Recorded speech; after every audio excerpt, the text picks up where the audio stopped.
Ducati. Peluncuran kali ini tidak seperti tahun-tahun kemarin, sob. Perubahan warna dasar dan coraknya membuat Ducati memberikan sensasi yang berbeda. Namun di balik megahnya peluncuran itu, Ducati disorot sebagai tim yang mencela-mencele, tak konsisten dengan kata-katanya dan bahkan mengkhianati apa yang sudah dikatakan sendiri. Bak menelan ludah sendiri. Kok bisa? Kenapa?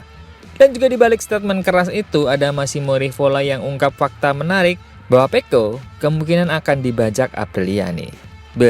Seru nih. Apakah tim impian full Italia sedang dibentuk Aprilia? Apakah Ducati makin mendekat ke aroma Spanyol? Seperti lengkapnya kita bahas.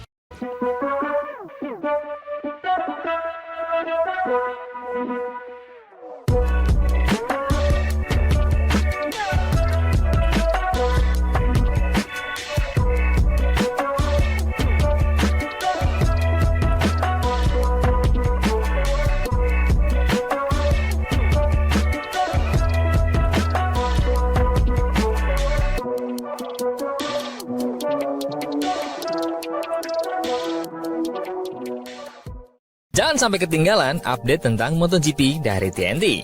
Dengan cara ketik hashtag MotoGP di kolom pencarian agar kamu bisa mendapatkan pilihan berita menarik yang kamu cari. Tahun 2026 bukanlah tahun biasa bagi Ducati. Di tengah gemuruh mesin dan sorotan lampu dunia MotoGP, pabrikan asal Bolonia itu menandai 100 tahun berjalannya. Sebuah tonggak yang melampaui sekedar angka. Dari bengkel kecil pembuat komponen radio pada tahun 1926, hingga kini menjadi penguasa kecepatan di lintasan-lintasan dunia. Ducati telah menulis sejarah yang tidak sekedar teknis, tapi juga emosional, penuh gairah, kebanggaan, dan kadang pengkhianatan. Untuk memperingati abad kejayaan itu, Ducati mempersembahkan Desmos edisi GP26, motor yang menjadi simbol Rosso Centenario, sebuah merah yang lebih gelap dan dalam. Seakan memancarkan keunggulan sejarah sekaligus darah yang mengalir dalam setiap mesin Borgo Panigale. Livery anyar itu juga menghadirkan kembali warna putih yang pernah menjadi saksi kemenangan pertama Ducati di MotoGP bersama Casey Stoner pada 2007. Dari moncong hingga buntut, dua garis meluncur gagah di atas wiring, aerodinamis yang kini menjadi lambang estetika motor juara. GP26 bukan sekedar motor baru, tapi pernyataan simbolik. Inilah perayaan seabad Ducati, sekaligus penghormatan terakhir bagi era mesin 1000cc sebelum regulasi baru 2027 mengubah segalanya. Peluncuran dilakukan di resort ski megah di Trentino Alto Adige. Di tengah Dolomites yang berselimut salju, tempat yang dipilih seolah untuk menegaskan ketinggian posisi Ducati dalam hierarki kecepatan. Namun di balik kejayaan ini tersimpan riak-riak tensi dan luka lama yang belum sembuh. Bahkan di tahun perayaan agung ini, Ducati kembali turun dengan susunan pembalap yang sama seperti tahun sebelumnya, Marc Marquez dan Pecco Bagnaia. Keduanya mewakili dua sisi dari mata uang yang sama. Marquez sang pemburu sejarah dan Bagnaia sang pewaris yang kehilangan tahta. Sang juara Spanyol telah mengejar gelar ke-10-nya untuk menulis namanya sebagai pembalap paling bergelar sepanjang sejarah. Sementara Bagnaia yang baru saja berulang tahun ke-29 masih berjuang untuk menegakkan kembali martabatnya setelah melihat rekan setimnya sendiri di tahta yang dulu dia duduki. Sebuah ketegangan halus menyelimuti garasi Ducati. Keseimbangan rapuh antara kehormatan dan ambisi, antara loyalitas dan pragmatisme. Namun, apa yang terlihat megah di permukaan ternyata diselimuti bayangan politik dan rasa kecewa yang menggerogoti di balik panggung. Paolo Compinotti, bos tim Pramac Racing, meledakkan percakapannya di pedok ketika dalam wawancara dengan Moto2. Dia mengungkapkan kisah di balik keputusan paling kontroversial dalam sejarah modern Ducati, yaitu perekrutan Marc Marquez. Menurut Compinotti, pada awalnya Marc Marquez justru dipertimbangkan untuk membalap bersama Pramac, bukan tim pabrikan. Itu mungkin saja terjadi, ujarnya dingin. Dia menolak, dan Ducati mengingkari janjinya. Mereka mengatakan jika Marc Marquez tidak menerima Pramac, Jorge Martin akan tetap dipromosikan ke tim pabrikan, dan Marc Marquez akan diabaikan. Kata-kata itu menghantam Ducati seperti badai di tengah perayaan 100 tahun. Compinotti menegaskan bahwa komitmen lisan yang disampaikan di Barcelona tidak pernah ditepati.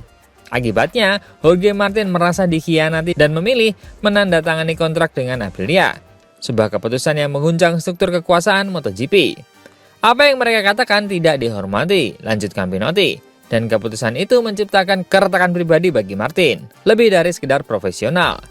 Dengan nada getir, Campinotti menggambarkan bagaimana Ducati secara tidak langsung memaksa pergeseran besar dalam dinamika pasar pembalap. Penolakan Marc Marquez untuk bergabung dengan Pramac membuat pabrikan Borgo Panigale merevisi seluruh strateginya. Dan dalam proses itu, kehilangan salah satu talenta paling berharga yang telah membawa mereka ke puncak dunia, Jorge Martin, juara dunia 2024. Jika seseorang harus dikorbankan, ucap Campinotti tanpa basa-basi, lebih baik dia tidak datang. Kami telah membuktikan bahwa tanpa Marc Marquez, kami bisa memenangkan kejuaraan dunia pembalap dan tim. Pernyataan itu bukan hanya kritik, melainkan tamparan simbolik terhadap Ducati di momen paling sakralnya. Karena dalam pandangan Campinotti, pengkhianatan semacam itu bukan hal baru. Ia mengingatkan publik tentang kasus Fermin Aldeguer, pembalap muda yang dijanjikan motor pabrikan untuk musim keduanya di Gresini. Namun harus melihat janji itu pupus setelah Alex Marquez tampil luar biasa dan mendapatkan prioritas. Ini bukan pertama kalinya Ducati mengubah arah di tengah jalan, ujarnya sarkastik. Seakan menyiratkan bahwa tradisi pengkhianatan kecil sudah menjadi bagian dari DNA mereka, bahkan di bawah warna merah kebanggaannya. Kini, di tahun bersejarah ini, Ducati berdiri di puncak dunia, namun juga di persimpangan moral dan strategisnya. Di satu sisi, mereka merayakan seabad kejayaan dengan dominasi absolut di MotoGP dengan mesin terbaik, insinyur terhebat, dan pembalap yang mungkin terkuat dalam sejarah. Namun di sisi lain, mereka harus menghadapi kenyataan bahwa di balik warna Rosso Centenario yang elegan, ada noda kecil yang tidak bisa dihapus. Rasa pahit dari pengkhianatan, luka dari janji yang dilanggar, dan bayang-bayang hubungan yang retak antara tim pabrikan dan satelit yang dahulu menjadi sekutu paling setia. Ducati menang, Marquez juga menang. Namun di balik piala dan tepuk tangan, Paolo Campinotti mengingatkan dunia bahwa bahkan di tengah kemegahan 100 tahun sejarah, estetik pengkhianatan cukup untuk membuat warna merah yang megah itu tampak sedikit lebih gelap.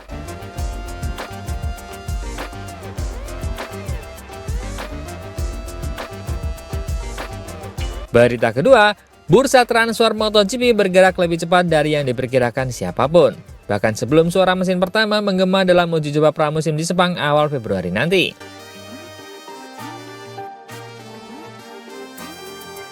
Roda negosiasi sudah berputar liar di balik layar. Musim 2026 belum benar-benar dimulai, tapi rumor yang beredar sudah menggetarkan pedok. Marc Marquez dan Pedro Acosta akan menjadi duet impian di tim Ducati. Sementara Pecco Bagnaia, ikon, simbol, sekaligus juara 2 kali bersama Bologna dikabarkan akan berlabuh ke Aprilia. Spekulasi ini bukan sekedar desas-desus ringan di pedok, melainkan gema dari pergerakan besar yang mulai dirasakan oleh para manajer, pabrikan, dan pembalap papan atas. Dunia MotoGP tahu betul, begitu satu kepingan batu domino bergeser, seluruh sistem bisa berubah arah. Dan kali ini Ducati sepertinya telah menulis ulang garis takdirnya sendiri. Pada musim 2025, performa mengesankan Marco Bezzecchi menjadi salah satu pemicu awal kegaduhan pasar pembalap. 3 kemenangan dan posisi ketiga klasmen akhir membuat namanya masuk radar berbagai pabrikan besar. Honda dan Yamaha yang tengah membangun kembali kejayaan masa lalu disebut paling agresif dalam menebar tawaran finansial besar-besaran. Namun di balik hiruk pikuk itu, Aprilia dan KTM justru bergerak dengan cara yang lebih sunyi namun cermat. Berusaha mempertahankan fondasi tim yang telah dibangun dengan darah dan waktu. Massimo Rivola, CEO Aprilia Racing, menyadari situasi ini sepenuhnya. Dalam peluncuran tim di Milan, dia berbicara dengan nada hati-hati namun tegas, menandakan bahwa badai di pasar pembalap sudah tak terelakkan. Pasar telah bergerak sangat agresif. Saya lebih suka tidak terburu-buru, tapi mungkin kami akan dipaksa bergerak cepat, ujarnya. Ada pabrikan yang menawarkan uang dalam jumlah besar kepada pembalap paling kompetitif, termasuk pembalap kami, karena mereka memang sangat kompetitif. Ucapnya itu terdengar diplomatis, namun tersirat jelas. Rivola tidak ingin kehilangan Bezzecchi dan Jorge Martin. Keduanya adalah pilar masa depan Aprilia, dan Rivola ingin memastikan mereka tetap ada di Noale. Dengan Marco, saya yakin kita bisa membangun sesuatu yang bersejarah. Sementara Jorge, saya ingin melihatnya kembali 100% fit. Karena saya tahu dengan motor ini, dia bisa melesat. Namun, bukan bagian itu yang membuat pedok berguncang. Pernyataan paling menggelegar justru datang di akhir wawancara dengan Moto.it. Ketika Rivola menyinggung rumor besar yang kini membakar semua percakapan. Marc Marquez akan tetap di Ducati, dan Pedro Acosta sudah mengatakan bahwa dia ingin di Ducati dengan segala cara. Jadi kemungkinan besar pasangan ini sudah terbentuk. Kalimat itu seketika menyulut api baru di tengah musim dingin Eropa. Jika prediksi Rivola benar, maka Ducati tengah bersiap untuk menurunkan kombinasi paling mematikan dalam satu dekade terakhir. Marc Marquez, sang legenda hidup dengan 9 gelar juara dunia, dan Pedro Acosta, bocah ajaib yang dianggap sebagai pewaris tahta masa depan MotoGP. Duet ini akan menjadi simbol pergantian generasi, api tua dan api muda, bersatu di bawah bendera merah Borgo Panigale dalam era pasca Banaya. Namun implikasinya tak bisa disepelekan, sebab di sisi lain rumor itu juga berarti satu hal. Pecco Bagnaia, pembalap paling bersejarah bagi Ducati di era modern, akan meninggalkan rumah yang dia bantu bangun. Juara dunia 2022 dan 2023 itu, pembawa 2 mahkota pertama bagi Ducati sejak Stoner, kini disebut-sebut sudah membuka negosiasi serius dengan Aprilia. Sumber internal di pedok menyebutkan hubungan Bagnaia dengan manajemen Ducati memang mulai renggang sejak perekrutan Marc Marquez dan dinamika internal yang menempatkannya dalam posisi kurang dominan. Kabar ini juga memperkuat desas-desus bahwa Massimo Rivola ingin membentuk tim impian Italia, memadukan Marco Bezzecchi dan Bagnaia di Aprilia untuk musim 2027. Sebagai simbol kebangkitan penuh, pabrikan Noale menghadapi raksasa Ducati. Bila itu terwujud, maka musim 2027 bukan hanya menjadi tahun lahirnya regulasi baru 850cc, tapi juga titik balik besar dalam sejarah MotoGP modern. 2 pembalap Italia terhebat bersatu melawan kekuatan Spanyol dari kubu Ducati, Marquez dan Acosta. Sementara itu di Bologna, keputusan besar ini dikatakan datang langsung dari kombinasi tangan dingin Dalicna dan CEO Claudio Domenicali. Dalicna melihat duet Marquez dan Acosta sebagai penyatuan 2 kutub ekstrim, pengalaman dan agresi. Marquez akan menjadi mentor yang keras, Acosta sebagai simbol masa depan. Kombinasi yang di atas kertas bisa memperpanjang dominasi Ducati bahkan setelah era mesin baru dimulai. Namun, di balik sebagian kalangan, langkah ini juga mengandung risiko besar. Mengganti Bagnaia, ikon yang begitu identik dengan kebangkitan Ducati pasca 2020, dianggap sebagai keputusan yang dingin, nyaris tak berperasaan. Tapi dalam filosofi Borgo Panigale, kecepatan dan kemenangan selalu menjadi bahasa yang lebih keras daripada realitas sentimental. Dan bila sejarah menjadi patokan, Ducati selalu tahu kapan harus berubah arah, bahkan bila itu berarti meninggalkan salah satu putra terbaiknya. Maka, ketika musim 2026 resmi bergulir, aroma sejarah dan intrik sudah bercampur di udara.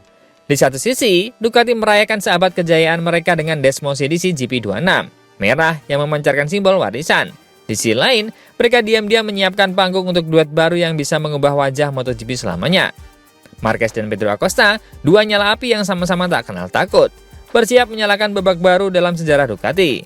Dan di tempat lain, Pecco Bagnaia dengan tenang tapi pasti menapaki jalan menuju Aprilia, rumah baru yang akan menantangnya. Membuktikan bahwa darah juara tak hanya mengalir di bawah warna merah Borgo Panigale saja. Dunia MotoGP pun menahan napas, karena dari abu kebesaran yang lama, tampaknya Ducati tengah melahirkan era baru yang lebih berani dan lebih berbahaya.